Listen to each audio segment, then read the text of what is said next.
दोस्तों जैसा कि हम जानते हैं कि पहले ट्रेन में पंखे और लाइट के चोरी के जो मामले हैं वो काफी ज्यादा देखने को मिला करते थे। लेकिन दोस्तों अब सवाल ये होता है कि अब रेलवे के द्वारा आखिर ऐसा क्या किया गया जिसके कारण अब चोर ट्रेन में पंखे और लाइट पर हाथ लगाने से पहले भी 10 बार सोचते हैं। क्योंकि जैसा कि मैंने आपको बताया कि पहले ट्रेन में पंखे और लाइट की चोरी की जो घटनाएं हैं वो काफी ज्यादा देखने को मिलती थी, लेकिन अब इस प्रकार के चोरी के मामले बिल्कुल ना के बराबर देखने को मिलते हैं। और दोस्तों ऐसा इसलिए हुआ क्योंकि रेलवे ने एक ऐसे तरीके का इस्तेमाल किया जिसके बारे में जानने के बाद आप भी हैरान हो जाओगे। क्योंकि दोस्तों अगर आप ट्रेन में सफर करते हो तो अभी तक आपको ये पता नहीं होगा कि ट्रेन में जो पंखे या फिर जो लाइटें लगे होती है उनको हाथ लगाने से पहले चोर 10 बार अब क्यों सोचते हैं। तो चलिए दोस्तों फिर जानते हैं कि आखिर वो कौन सा तरीका है या फिर कौन सी टेक्निक है जिसका इस्तेमाल रेलवे के द्वारा किया गया था चोरी को रोकने के लिए। बेसिकली दोस्तों जब पहले ट्रेन में पंखे और लाइट के चोरी के मामले बढ़ने लगे तो बढ़ते हुए मामलों को देखने के बाद रेलवे ने एक नई टेक्नोलॉजी को इस्तेमाल करने का फैसला लिया और इस नई टेक्नोलॉजी के द्वारा इंजीनियर्स ने ट्रेन में लगने वाले पंखों में एक ऐसा नया बदलाव कर दिया जिसके कारण दोस्तों अब चोर ट्रेन में लगे हुए पंखों को चाहकर भी नहीं चुरा पाते हैं।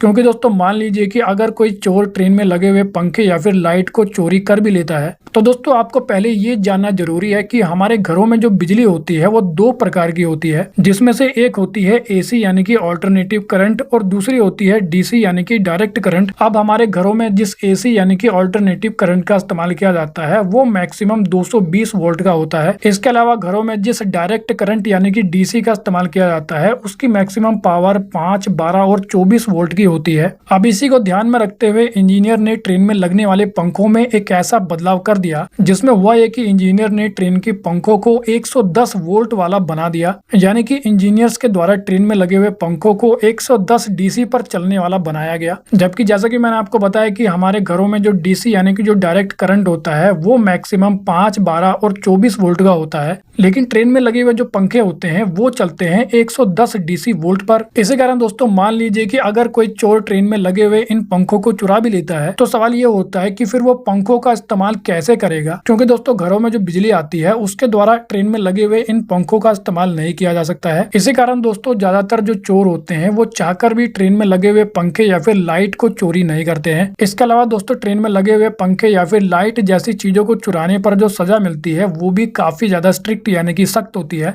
क्योंकि मान लीजिए कि अगर किसी व्यक्ति के द्वारा ट्रेन में से पंखे को चोरी कर लिया जाता है तो फिर दोस्तों उस व्यक्ति को ये काम करने के लिए 7 साल की सजा हो सकती है और जुर्माना भी देना पड़ सकता है। इसके अलावा जैसा कि आप देख सकते हो कि ट्रेन में लगे हुए जो पंखे या फिर जो लाइटें होती है उनको एक लोहे के जाल से पूरा कवर कर दिया जाता है ताकि उनको आसानी से निकाला ना जा सके। और कुल मिलाकर दोस्तों इंजीनियर के द्वारा किए गए बदलाव और लाइटों पर लगाई गई ये जो जाली होती है उसके कारण अब ट्रेनों में चोरी की जो घटनाएं हैं वो काफी ज्यादा कम देखने को मिलती है। तो दोस्तों इस वीडियो में इतना ही। I hope you like the video. तो फिर मिलेंगे अगली वीडियो में, जब तक के लिए जय हिंद।